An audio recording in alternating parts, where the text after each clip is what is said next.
Console pre-orders are here! And now they're gone. Microsoft acquires Bethesda, and Sony finally gives us some details on some good games, all here on the Gaming Casuals podcast.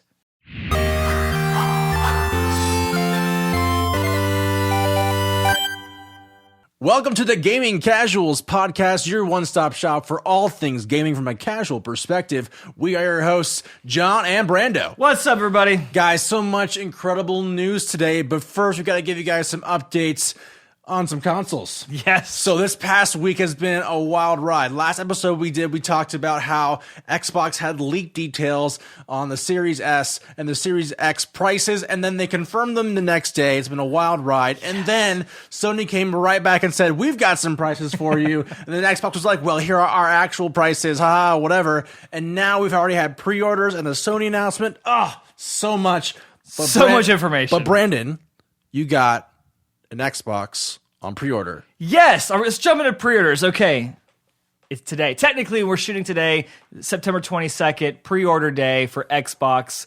I got one. It was one of those things. Where'd you get it from? Who came through for you? Walmart. You came through. Wally World. Yes. Yes. So okay. Let's kind of roll back. I guess jump back a little bit a week ago. So Sony came out with their pre-orders, and that was actually right after their event. They said, here's the prices, here's the day you can get them. Pre-orders start tomorrow. And it was a little bit of... It was a foobar, to say the least. It was a mess. It was a little chaotic. So Microsoft actually put a tweet out saying, hey, we're doing things a little smoother. Right, a little more chill. We're hoping for the best. Today was that day. And I will say, it wasn't like silky smooth. It was at, I think, 10 a.m. Central Time, and I was up there refreshing Microsoft.com, Best Buy, Amazon, all these, and... Aldi's? Aldi's, yeah. Aldi's places. I went through all these places, and it wasn't immediate. Like, when it comes out where it was 10 o'clock, some of these places just, it wasn't refreshing. Yes. Mm-hmm. In fact, I think Microsoft, if I remember correctly, Microsoft's webpage kept crashing on that launch where you can pre-order, and that was super frustrating. So sitting there, refresh, I finally jumped around. I got to Walmart. That actually was the first one where I could actually click on a pre-order button. First time I did it, I hit the view cart, checkout. It said, oh, sorry, it's sold out. I thought, oh, man. So I went back to Microsoft, went back to Best Buy, nothing. I came back to Walmart, tried it again. Somehow, that second time I went through, it worked. And I got through, paid for it. I had my confirmation email. I was like, yes, this is awesome. But I've had some... Walmart's lied to us before. Exactly. They've thrown the carrot out and reeled it back. Yes, I've had some issues in the past. I think I tried to do this with a PSVR back during like Black Friday 2 years ago, and a crazy deal. I purchased it on Walmart, and they let me buy it, and then came back after I paid for it and said, oh, actually, they're sold out. So I wasn't super trusting of this, so I was trying other places as well, seeing, and I could never get in to any of those other unimaginable other turnout for these pre-orders. Yes, today, so, for sure. Yeah, and I didn't have a bunch of time. I had to go into a meeting, so I didn't get to try for a while. But we had some friends who tried for over an hour on some of these places, and I think some of the retailers didn't actually post their pre-orders until like an hour later, which is kind of crazy. So wasn't super smooth, but it was a little bit, at least you could plan on it. You knew what time it was coming, and you could have a little bit more wiggle room there. So it was a stressful morning, but so far they have not canceled my pre-order. I still have paid them money, and I have a nice email saying it's coming. Yes. So I feel like for any console pre-order announcement, even release day, it's always been controlled chaos. Yes. I mean, the gaming, like any other industry, but I feel like gaming has a lot of rabid fans just ready to sink their paws into the brand new stuff. I'm thinking like everyone from like moms and dads and YouTubers and influencers and kids and whatever trying to get this stuff. So I was definitely expecting a few website crashes. Yeah. I was definitely expecting like people getting their Furbies at Zany Brainy. Yes. Circa 1998, 2000. Furbies. Anyway, but we did have success across our friend group. Yeah. Everyone did end up getting an Xbox that wanted one. I did not get a pre-order for an Xbox. Yes. I have a lot of reasons why, but Halo Infinite was the nail in the coffin, and I'm buying a house, but really Halo Infinite. So, I will say I'm really happy for you, and I'm excited to see. Yes. I'm excited to see you guys unbox it, and I hope that you'll unbox it for us and send us a video of it all. But well, that's going to be unfortunate there because I want to, and we should probably have tried to get a second one eventually. My wife is getting this for me for Christmas. oh no. So she is not the best at. Or no, let me rewind that. She is not confident when it comes to this kind of stuff, and she wants to be, but she knows that it's one of those things. If you don't jump on it, you miss out. I told her, I said, honestly, she wants to surprise me with that kind of stuff, and I say I'm a grown man now. I can deal with not a surprise. I would rather not have a surprise and me buy it myself than have the surprise of, oh, sorry, I couldn't get it for you because it's all sold out. So right. I told her it's fine, but my deal is I have to wait until Christmas to open it. So That is a rough blow. yes, The so, coup de grace to any gaming relationship. I know. Oh. Maybe. Well, no, Will she let us unbox it and put it back? That's my thought. We'll see. Brandon's wife, if you're around listening to this, just I know. know that we could really use a little bit of, We'll see. Yeah. It's already a stretch that I had to buy it myself. She really did not like that I had to do that because she wanted to do it for me. At least she wanted to surprise you. The heart was there. So we'll see. But I gotta say, hey, it's for YouTube, honey. So right, we'll see. What about PS5? Are we gonna see some stuff there? So here's the thing. I think for PS5, for me personally, for you personally, I think for PlayStation 5, I was super tempted. I wasn't tempted their first rundown of all the games they're releasing, things like Godfall and Demon's Souls. Meh, I'm not a big fan of, and I'm not like, oh, Horizon Zero Dawn, must play that new game in Christmas. I will say though, if we'll talk about God of War Ragnarok down the road here, but if they had released the latest God of War on a launch day, I can almost guarantee that PS5 would have been higher on my list. Same here. But we'll talk about this more. PS4 is going to be supported through 2024, according to Sony. And that is awesome, by the way. Yes. Because for me, some of the big exclusives that I say exclusives, yes, they're PlayStation exclusives, but not PS5 exclusives. One of the big ones was Spider-Man Miles Morales. Right. And that game looked amazing. And I guess we'll talk about, too, Sony's event that they had. We finally got to see some games and have some details on that. But Miles Morales, my kids loved Spider-Man Into the Spider-Verse. They love Miles. They really they liked playing the PS4 game with Peter Parker. And when I told them there's a new game with Miles in it, they were so excited. But I was really sad to tell them, hey, I'm probably not going to be getting a PS5 right off the bat, depending on how things go. When they came out they didn't announce it in the event, but when they came out afterwards and said that Spider-Man Miles Morales also coming out on the PS4, that kind of solidified my... It's a really smart move from Sony to do this. It's nice because I won't be buying a PS5 yet. I'll probably be waiting until God of War 2 and some of those other games that will only be PS5. But it makes it awesome because I can still jump in with those games that I want to play with this console that I have now with my PS4. And I feel like that's kind of like a play out of Microsoft's book because they have been saying that for the first couple of years, there are going to be no Series X exclusives. It's going to be the Xbox family of consoles. So you're going to have games like Halo Infinite and others where you can play it on your Xbox One. So I feel like, hey, some of these exclusives they're talking about, you can still play on your existing console. I think is awesome. And it is, in my opinion, a gamer-focused decision. I like that because I don't have to rush out and spend $500. Because that is, by the way, we haven't talked about the pricing of the Sony consoles. That's what it's going to cost. Yeah, let's go into that a little bit here. So for those of you guys who don't know about the pricing of the consoles, that was also an announcement that happened last week after our episode aired. But to give you guys a brief overview, we're going to start with Xbox, Microsoft, then go to Sony. But we've got two different Xboxes with a couple of package deals. We've got the Xbox Series X, which is going to retail at $499. Correct. Okay, and that can also be bought on essentially a financing option with Xbox All Access, which includes Game Pass and includes Xbox Live, and now EA Play, which is a brand new service that gets added to the suite. And I believe that's $35 a month for 2 years. Correct. Yes. So you can.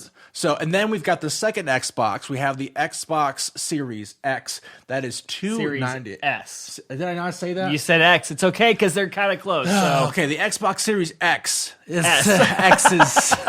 It's hard. It's hard. Come on, Microsoft. You pick two of the same it's a tongue letters. Twister. Anyway, the Series Sierra Xbox, as I'll say, it is going to be $299. Yes, and it is going to be a little different. It is not going to have a. It is going to have a disk drive, right? No disk drive. Yeah, no disk drive, and then also the financing options are going to be $25 a month for those 2 years and include the Xbox All Access as well. Yes. So it just depends on what you guys are going for as far as console power wise. There isn't a huge jump between the two. Like I feel like if you're into just playing games and enjoying games, the experiential difference will be minimal, but you get the full suite of Xbox Series X titles on Series S as well. And of course, all of your original Xbox games, Xbox One games are going to be backwards compatible. And that's something too, and I don't remember if we talked about this the last, because I know we filmed it right when the S leaked, but we got details about what they're doing and how they're kind of marketing this. So Xbox Series S is going to be your lower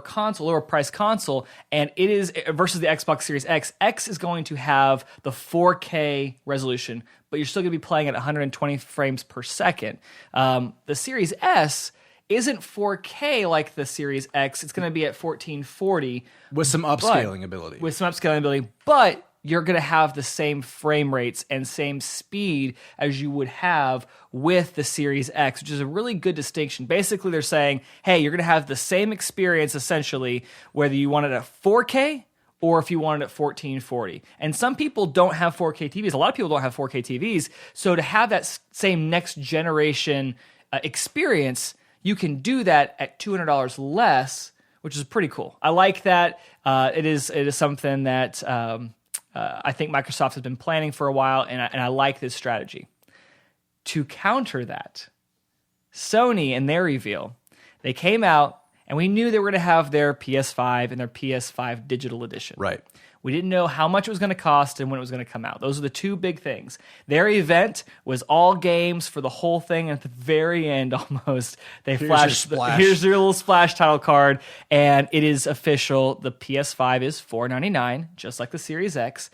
The PS5 Digital Edition, which is the exact same console minus the disc drive, which is a different way that Microsoft's going, that's $399. $399. So $100 cheaper, or $100 more than the Series S for the best of the best PS5 console, just no disc drive. That is impressive, I think. It's one of those things where I think it's going to be tough for people to decide, because you think about it, $299 is a fantastic price for a next-gen console, and a lot of people are going to go that route. But PS5, the full, 10 teraflops or whatever it's going to be of gaming, that for $100 more, that's going to cause people to think, well, I mean, I thought I was going to go Series S because it was cheaper, but I could also get the full power. And that's why I feel like Sony is moving toward more of an infrastructure-based format like Xbox is. Now they've realized that the consoles are pretty evenly distributed as far as value is concerned, and PS5, in order to sell that more powerful console for the higher price point, they're going to have to get their rear in gear and start putting out some games on PS Now and stuff like that, and get a real big infrastructure going like Xbox already has with the All Access suite. Yes, and so that's one thing I didn't honestly expect PS5 to come at that price with $399. I thought it was going to be $449, $499, something like that. I mean, honestly, a disc drive doesn't cost that much. It doesn't cost $100. So that's a big drop in price there, $100. I mean, Sony has to be losing money on the actual hardware to hit that, I feel like, because that's a lot of power in that small price. But hey, that's awesome. I love competition. I mean, that's one thing. I mean, we love games. That's here at the Gaming Casuals. if we can see how these two consoles play out, we're fans of the whole thing. So it'll be interesting. And as a side note, I mean, it's still less expensive than the PlayStation 3. That console cost $599 for a 60 gigabyte version of that console. So well, we had hoped that Sony had learned their lesson and would never make that mistake again. But you never know. I mean, honestly, here's my thought: if Xbox's prices hadn't leaked, what do you think? Do you think Sony was always planning this, or do you think they saw the pricing that Microsoft had and they said we have to go lower? We have to do $399, $499. You know, I wouldn't be surprised, only because the PS4 Pro is still running like a $300 to $400 price as well, and they haven't announced they're going to drop that price anytime soon. Obviously, Sony's been historically more expensive. They've kind of set their modus operandi on this like sleek design. We pay premium price. You're buying like this piece of art, kind of but really, is that what we call the PS5? A piece of art? It's a piece of something. I don't know what it is. Sony has released some options regarding the external options, and especially in regards to what games are going to be, taking up that kind of space. Yeah. They've announced that Miles Morales will sit at a minimum of 105 gigabytes of storage, and PS5 only has like an 860 gigabyte hard drive, whereas Xbox Series X comes stock with a 1 terabyte. Yeah.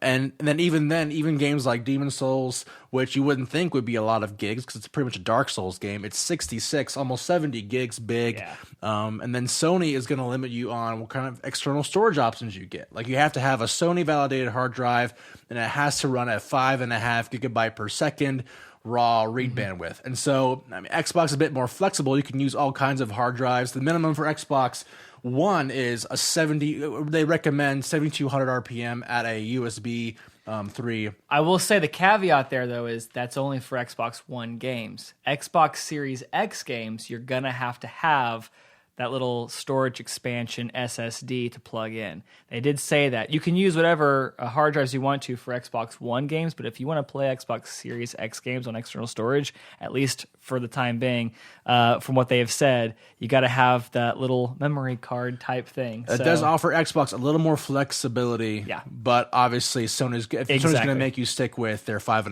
gigabyte per second. I want to know what the prices are for these things, because that's, you're definitely going to pay a pretty penny for a hard drive this fast. Especially an external SSD, essentially. Yeah, for you're going to get like 128 gigabyte for like $200 or something. They did say it was a 1 terabyte, I think, because I think Seagate is the partner with that. But it's something that they did come out and announce a bunch of accessories. That's one thing they didn't announce was how much those storage expansion cards are going to be. But we'll see. I mean, we still have some more time before November, because that's the other thing too. Xbox Series X and S come out November 10th. PS5 and PS5 Digital Edition come out November 12th in the US, and I think a week later for everywhere else. So it is on its way. We're almost there. Christmas time is only a month away after you get your Xbox, Brandon. You can make it. I know. If I get one, you can come over and play mine. Sweet. Anyway, in other huge news, we do actually have some really incredible news from the Microsoft front. Yes. Microsoft has acquired Bethesda. What? That is insane. This is something that I don't think anybody saw coming, because Bethesda, I don't think anyone did. Backstory: Bethesda, makers of some amazing franchises you've played before, probably on your refrigerator. Yeah, or your Alexa, your toaster. Yes. Even. Elder Scrolls, so Skyrim, Oblivion, Morrowind, all those old games.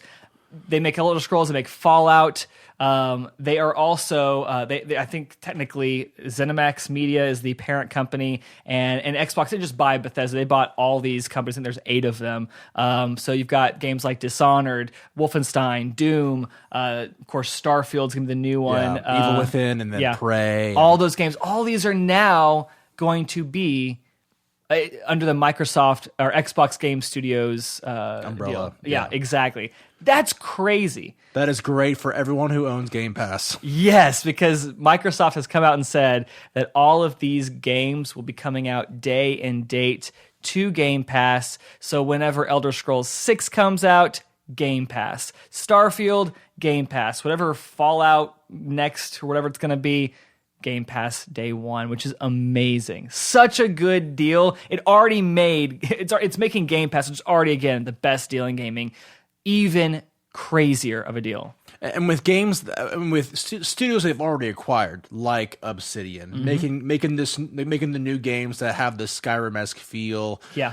Is there going to be room for this genre in Microsoft? Are they going to retain their creative, like, I don't know, idiosyncrasies? Like, it'll be a really interesting game that's being played within Microsoft Studios to see who can make the bigger and better game title. And that's one thing. So a few things about this. It really solidifies Microsoft or Xbox is going to be an RPG studio, because you've got, when Microsoft bought In Exile and Obsidian, when they bought those two studios, it was like, this is great. Great RPGs are coming out of these studios. You're going to have Bethesda now. I mean, Bethesda and Obsidian worked on Fallout New Vegas, which is a fan favorite game.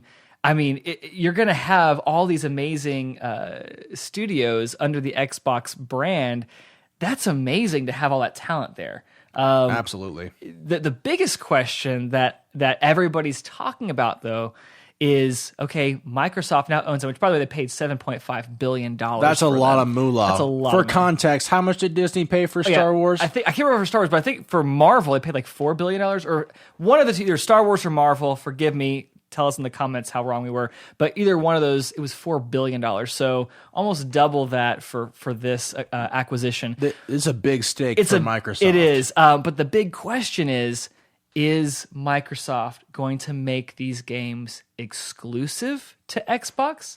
Or are they going to play nice and leave it open? Because, I mean, think about this.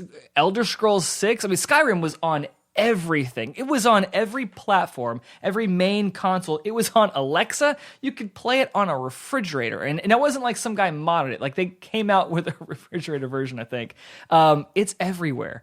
Can you imagine that the next Elder Scrolls game is only on Xbox/PC? I can't. I mean, that would be... I mean, a lot of people be upset. They call that a monopoly, Brandon. I mean, it's something that, because again, here's some background too. Microsoft has precedent at making these games cross-platform. Even though they will be owning this, it'll be a first-party game at that point. Minecraft. Microsoft has Minecraft still on every platform. When they purchased Mojang, is it Mojang? When they purchased Minecraft, they did not pull it off of everything because they knew it was a cash cow. Why would we literally pull it off of all these platforms where it's super successful just to make it exclusive on Xbox? They didn't want to harm that brand. They didn't want to ruin that revenue. Would they have the same business acumen when it comes to these games? So as far as what Microsoft might do in regards to all these Bethesda games, I would say it just really depends on how they want to, broach adding these games back into the river that is gaming. And so what I mean by that is, Skyrim came out, like 2010? Like 2009? Like, I was a freshman in college. Was it really that long ago? I was playing it as a sophomore. Like, that's how long Skyrim has been around. Xbox 360, Skyrim was the original console. That's true. And so what I'm saying is that with a mainline Elder Scrolls game, and Dishonored was a little while ago too, like, all these games have kind of grown stale in the community. Not that it can't be revived. Obviously, Elder Scrolls Online is still going, however that thing goes. But what I'm saying is that, with all these great games coming out, kind of moving in the wake of all these Bethesda titles, and we have a lot of stuff from Obsidian that's very Bethesda-like, there might be room for Microsoft to make the assumption that, hey, we could really make this next Elder Scrolls game a really incredible console exclusive, and it could become like the new pillar of the Microsoft gaming environment. It really could. So that's a good point, because if Microsoft comes out and says these are exclusive, and one little thing too, I think they did come out and say in a statement that they're going to come to Game Pass day one, of course, because it'll be first party. And they're going to see on a game-to-game basis what's going to be exclusive. Now, they didn't come out and say what was or what wasn't. And another little side note, too, I think it's what are the 2 games that PS5 announced that were exclusive or timed exclusive? Deathloop and Deathloop Ghostwire and Tokyo. yeah, Ghostwire Tokyo. Yeah. Those are going to be they're going to honor, which is so funny. Microsoft Studios game is going to be publishing a PS5 exclusive game, but they're still going to honor those exclusives. But they will, of course, come to Xbox after their timed exclusivity is about over. a year. It's a year. Yeah, exactly. Yeah. So, if Xbox does make these games exclusive, that is a big deal to people because it will set up Microsoft as the place to play, or the only place to play, Skyrim-esque games, Fallout, or I should say Elder Scrolls games, Fallout, all of these, Doom, all of these games that people love. The downside is, will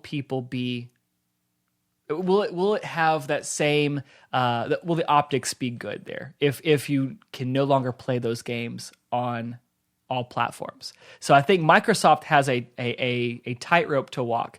Do you want to lock it down and just have it just for your consoles? Or do you miss out on all of that revenue you would have if the game was on PlayStation, on the Switch, and other places? Because $7.5 billion is a lot of money to recoup. And I know that there's a huge install base for some of those games.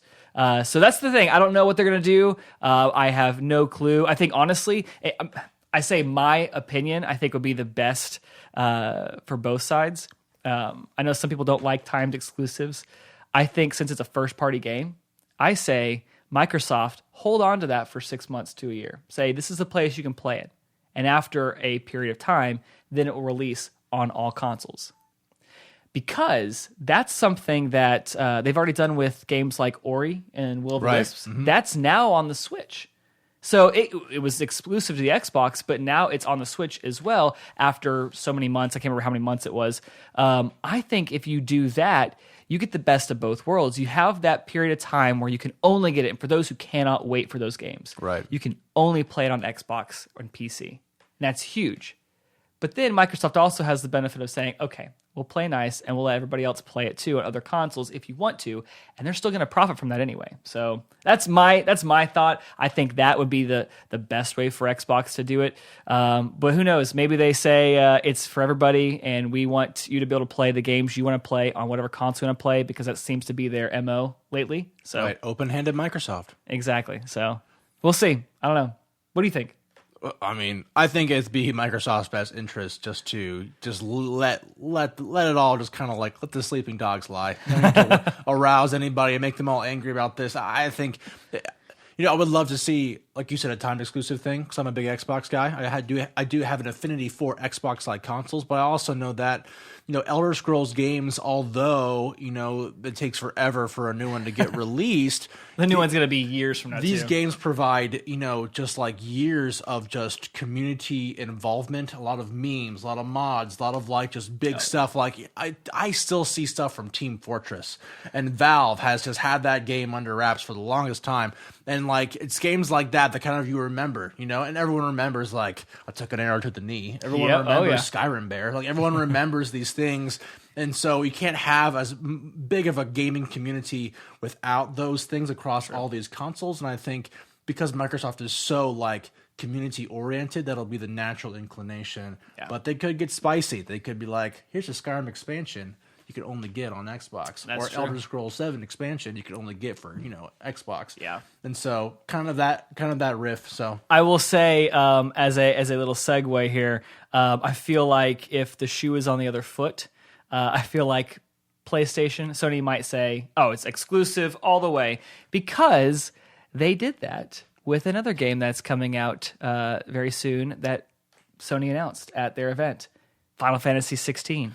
That is an exclusive to PS5. Yeah, let's talk about some games, Brandon. Let's talk about some games. Let's talk about that, because Final Fantasy 16, I mean, Square Enix, we love you, but we all know this is just a distraction from the Final Fantasy VII Remake 2 you wanted to release, and Balin's Wonderland. That's still going to be the running joke. That's going to be the running joke. Okay. That game might be good. You have no idea. It's going to be terrible. Final Fantasy 16, they announced it at their gaming event before they announced the pre-orders. Yes. So about a week ago now. But what's interesting is that you're right. Like Sony was like, this thing is going to be exclusive for PC and a console exclusive for PS5. I don't know how stoked I am about that. Not that I like particularly enjoyed Final Fantasy 15. Like I liked the game a lot, but it's like this game better be good enough to keep behind like the locked doors of Sony's vault or whatever. Yeah. So we'll talk about it a little bit. What do you think about all this? Yeah, I don't know. With that, with Final Fantasy 16 being an exclusive, this is a third-party studio because if I'm not mistaken, Sony does not own Square Enix. Right. Unlike Bethesda, where Microsoft now a first-party studio. That is a game that's been cross-platform at least recently. So I mean, it's one of those things that I think that's a little bit different when it comes to the exclusivity. I don't know. I didn't get a chance to play Final Fantasy 15. Really, I played a little bit of it. I want to play more. I just don't have time. I don't know what I think. I think I want to see more of it. But if it is exclusive to PS5, that kind of stinks for those who really like that series and don't play on PlayStation. And what's interesting about the trailer, I feel like I've seen the trailer a couple times now, and what really stuck out to me was that it really does seem to be a sequel or some kind of prequel to Final Fantasy 15 in some way. Oh, really? There were a lot of thematic elements that made me believe that. One being there was a big talk about the crystals, and there's a big talk about, you play the shield of this prince, and the shield is essentially a guardian. Gladio is the guardian of Noctis. Are you going to spoil something else about Final Fantasy? No, that's okay. I'm just making sure. You are not going to finish that game. I will play it.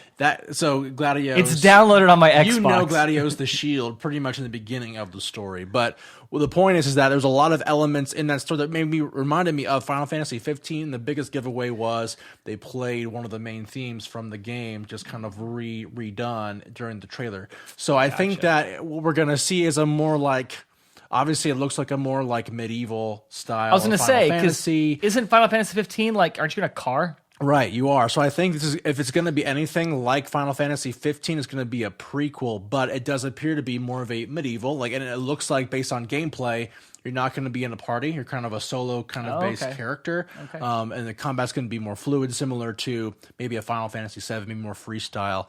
But I think like for a lot of Final Fantasy fans in general, me being a Final Fantasy fan, Final Fantasy has not hit a lot of buttons in a good way for a lot of fans. People seem to be, Final Fantasy has tried to innovate, and it has always been like a stop kind of go kind of innovation. Like a lot of these games, a lot of people don't really enjoy. And I think the latest game, the Final Fantasy VII Remake, was truly incredible, truly a special game that Square Enix should definitely capitalize on, albeit it's limited in scope by the way it's told in story linearly. Blah, blah, blah. Anyway, so what I would say is like I hope this game offers me some kind of like a breath of fresh air to the Final Fantasy franchise. I've told you about Final Fantasy 15. The game was blocky and unrefined, and the story was vague, and they had all this like supporting information you had to go find out on the wikis or go find a YouTube anime about his friends. There was a lot of stuff there that you kind of had to like discern before you even started playing the game. And so I'll be interested to see what Square Enix does with this, especially being limited to PS5 players, at least for the foreseeable future. And going on about other franchises, we know that God of War, which is one of the, I feel like one of the oldest new franchises in the history of gaming. Yeah, exactly. God of War God of War Ragnarok, which is the second game in the reboot series of the God of War franchise, has been announced. It is going to be in 2021. Yeah, that was a shock. Which is awesome. I mean, good grief. I mean, that's... When did the first one come out? 2018? Yeah, it came out a couple years ago. I mean, 3 years turnaround time for that kind of a game. Now I will say they didn't give us any information on what size game it is. Is it going to be like a Spider-Man Miles Morales type game, or is it going to be a full-blown sequel? The only thing they gave us was the title card. It was God of War Ragnarok 2021. So did you finish the first God of War? Okay, so you know Finally, what happens I at the completed end. a game. So I feel like what happens at the end of the original God of War lends credence to this is going to be a sequel. Spoiler alert. Okay. Well, yeah. Oh, yes. And I'm not going to go into details. Don't go into details. Because God of War is an incredible game. If you haven't played it, you need to play it. Yes. It's a really fun, innovative game, especially after a lot of abysmal God of War games. Yeah, I loved it. I thought it was a great. I just loved everything about it. The gameplay was awesome. The story was fun. I liked the setting, which is why I hope Assassin's Creed Valhalla will. I don't know if it'll scratch the itch. I don't know if quite scratch the itch, but it is in that same element. Again, Ragnarok, if you're familiar with that. Norse mythology, yeah. yes, with Thor and all of that. That's going to play a big part of the new game. But again, is it going to be a full blown, however many hour experience that God of War, the first God of War, was? For it to be coming out next year, I'm assuming holiday next year because they need all the time they can get for a game like this.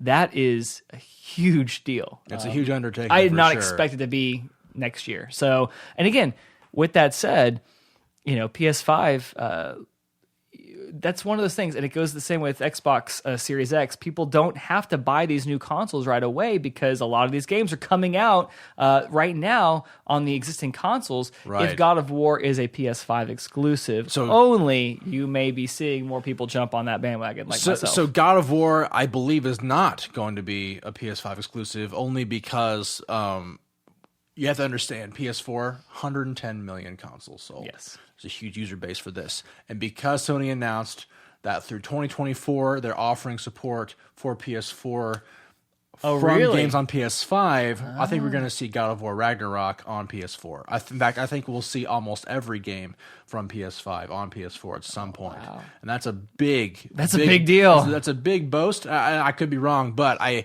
think for a lot of PS5 users and PS4 users, it'll be great to have the game in iterations on both consoles. Yeah. Only because, I may not buy a PS5 by next holiday, right? And so I know that I would definitely buy a PS5 right now if I got God of War and Final Fantasy VII Remake 2. That would just be like, I'm not even getting Xbox. Yeah. But like, for a lot of people, Xbox is the way to go. And it's going to be interesting to see because I think that it is a great game to have on both consoles. It'll really solidify, kind of like PS4's like imprint in the world. Because this is a first-party developed game. This is Sony's game studios. Oh, yeah. So it'll be interesting. I think it's funny that so many people gave Microsoft such a hard time about games that are only coming out, games that are coming out that are not going to be new next-gen exclusives. It's going to be for both. And now you've got Sony. At least what they've announced is Horizon Forbidden West and Spider-Man Miles Morales is going to come out on both PS4 and PS5, and now potentially other games as well. I think it's funny that they're changing their tune and people aren't saying much about the fact that, hey, there's no incentive to buy the new consoles now. So, but again, it is to each their own. If you want to buy a new console, again, I'm buying a Series X when it comes out. Got my pre-order. It's if you can play these amazing games on the next gen, you're going to experience a lot more. I just think it's a whole new world when it comes to video games. Nothing like back in the day with the Super Nintendo, the Nintendo 64, and so on. Because now these games can run on these consoles for a lot longer, and you just have more iterative. Is that the right word? Iterative experiences where it's not just a whole game changer, like going from 2D 3D. So the next game that's going to be big happening into the November 10th console release season, obviously Destiny. Yes. And so I know that, Brandon, you have a special relationship with Destiny. I get it. A lot of people do. Destiny has been skirting the edge of, am I Destiny 3 or am I Destiny 2? True. And trying to decide what kind of model they want to keep releasing content under. But great news. Destiny 2, obviously we know Beyond Light is coming to Game Pass for Game Pass users. Not the DLC, but you get the first expansion, which is a $40 value, which is awesome. And then, of course, Destiny 2 is going to be, with Beyond Light, is going to be running at 4K at 60 and some really great visual options that we have been asking for and PC has had for a extremely long time. But what's cool is we have a released footage, new trailer. we get to see the Europa destination for the first time. So that's a whole new world, right? I mean, I say destination, a whole new world. Don't you dare close your eyes. I would say Europa is the new destination because it is on planet Earth. This is it's on Earth. This is where the Cosmodrome is. Okay. And so we're going to be, it's a whole new place, a lot of ice because it's cold over there in Europa. And Beyond Light is going to come with new mechanics, and they're going to be removing some old Destiny vaulted items to keep progress moving. But Beyond Light is coming. Europa looks great. Are you going to play Destiny, Brandon? I am going to play because it's on Game Pass. Thanks, Game Pass. Yes. Building friendships every day. Again, I love Destiny. So when it comes to the question of Destiny, are you a fan or not? I'm a fan of the game. I'm just not a fan of paying for the same game over and over and over again. Until I'm, You and a lot of others. Exactly. I paid for the last expansion and I never played it.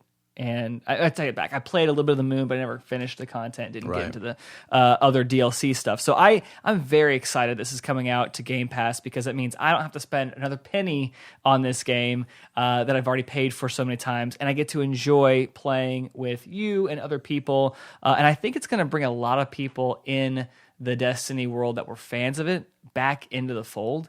Because if our friends are playing, if they enjoyed playing back in the day and they don't have to spend any more money on it, I don't see why they wouldn't jump back in and play too. So I think it's smart that they have this partnership with Bungie to go this route for Game Pass. I believe Shadowkeep and Forsaken are now on Game Pass as well. Destiny 2, of course, itself is free to play now. So all that is totally accessible for someone to jump straight in and go right to the latest content if they wanted to.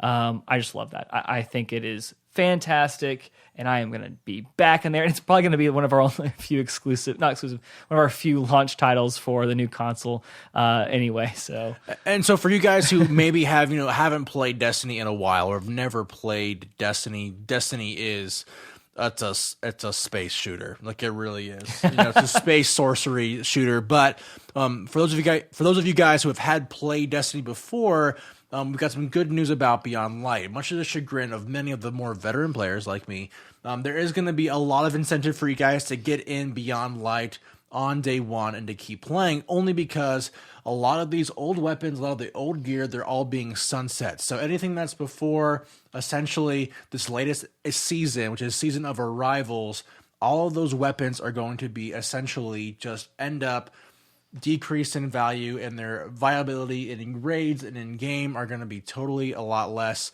than they were in the beginning. So this is going to give you guys a fresh start on Destiny as a franchise, give you guys the chance to become equal with some of the more veteran players as far as loadouts and gunplay is concerned. That being said, there's a lot of preparation that goes into going into a new Destiny season, but for those of you guys who are just starting out, don't feel like that the barrier to entry is so huge you can't just pass through it. Find a good clan, you'll be okay. You guys are going to have a chance to get good at Destiny 2 with all of us. What is there? I'm assuming there's a new level cap, or is it? Do you know anything about that? Have they announced that stuff? I mean, there's going to be a new level cap. There's going to be new light powers. There's going to be the whole thing. But the biggest thing is going to be just the new Europa expansion. It's going to be just wash and cut and dry, kind of a Destiny experience. But it's going to have some of these new features that are trying to keep it living. Essentially, free makes everything better. That's all I can say. It really does. For I am very excited about that. So speaking of games, Brando, what have you been playing lately? Let's talk about what you guys have been playing at the Brandon household. Yes. So I actually jumped in, and I don't normally buy games day one unless I either know that it's never going to go on sale, or if something else happens, like, hey, this game's going to come out for all of 6 months and it will go away in 6 months. So I did jump on the Nintendo Switch and I bought the Super Mario 3D All-Stars game. Nice. So I did purchase that. Yes, I got that. In fact, I don't pre-order games, especially because I buy them all digital and you can always buy them. I actually went in and I pre-purchased the game. I don't know why. This is a game that has 3 older classics. It's not anything new. It's not like I just pre-ordered Cyberpunk or something like that. It's literally games that I have played over and over, and I pre-purchased that and had it downloading. I went on vacation to a wedding out of town, out of state this past week, and I had that with me, so I got to play that. Booted up some Super Mario 64 and just went to town on that. That's awesome. Yeah, that was fun. So I do want to jump into Super Mario Sunshine and play some of that because, again, the last time I played that was on the GameCube, and that was so long ago. So I do want to look... PD Piranha, people. PD Piranha. I want to jump back into that and play, but I'm kind of going through Super Mario 64, and I probably want to go pretty far in that before I jump to the next one, but we'll see. Who knows? Maybe I'll get bored and move on because I have played that game quite a bit back in the day. So that's the main game I've been playing right now. Marvel Ultimate Alliance 3 with my kids still. Nice. They love that. They love playing games. I will say one little thing about that. We are playing, and a lot of times I will give my kids are 5, 3, and 1. I will give my kids a controller that may be dead or maybe for a different console, and they're playing with Daddy. Dirty dog. I know, I'm terrible. But my oldest son, he's 5. Has he gotten wiser? He's gotten wiser, and he's playing with Marvel's Ultimate Alliance 3. You're playing with 4 characters in your party, and you can control them all. If you're playing solo, you can just bounce between each one and attack. And he wanted to pick his character, which again I was controlling all of them, but he accidentally turned on his controller and hit some buttons that allowed him to jump straight into the game. Like, you didn't have to go through like a menu thing. He jumped straight into the you've game. been had. And I was like, oh no, because now he understands, like, oh, I'm playing. Like, he's actually doing what I'm doing now. Take the batteries out. And use the Men in Black. But literally, like, when it happened, it was fine. I was doing fine because when one of your characters gets downed, your other computer controlled characters can revive you up to a certain amount of times and so on. Well, when he started playing, he was doing well for being 5 and playing this. But when I went down, one of our computer characters was going to try and pick me up. They went down and so on. Well, when he's controlling it, he can't, unless he knows to go and revive me. I'm sitting there just dead, and he's like running around, all these enemies chasing him, and we were moving at a good pace in that game. Once that happened, we kind of hit a wall because, we didn't have that extra revive that we needed. Nice. So it's a blast, though. I enjoy playing with my kids, and even when they think they're playing when they're not. But when he jumped in, I was like, okay, it's time for him to actually learn how to play and help me and revive me when I go down. So, but no, it's good. We've been doing that a lot of the Switch because it is a portable console and I could take it on the road. So, what about you? For me, between moving a house, moving a house. I've been moving a house, bench pressing a house. No, between moving into a new house and all this jazz, not a whole lot of time to play, but have been trying to prep the best I can for the new Destiny season. With obviously me not getting an Xbox Series X and with Halo Infinite being delayed, I have nothing to live for gaming wise. So when it comes to that, I'm just going to keep playing Destiny. And so the key with Destiny Beyond Light is you're given this essentially a season pass bar that you can fill up to get in-game items. But with increasing your season pass bar, you actually increase your light level artificially through an artifact now.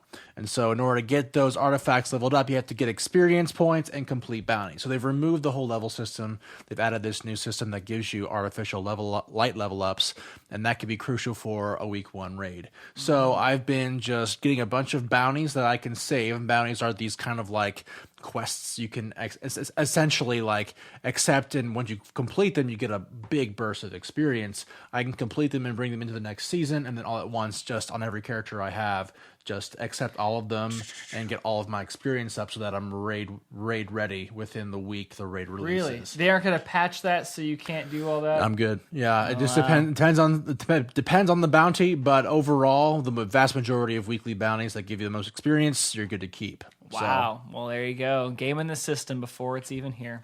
So that is it for today, guys. Thank you so much for watching The Gaming Casuals. If you liked it, please consider subscribing to the channel on YouTube. And if you liked it, please hit that like button down there. Leave us a comment down below as well. We try to respond to everybody. And if you want to, we are on all things podcast. So that's Spotify, Apple Podcast, Google as well. Google, yeah. They're everywhere. So Heck yeah. check us out wherever you can find podcasts. But thank you guys so much for watching. We will see you guys in the next one. Stay casual. See ya.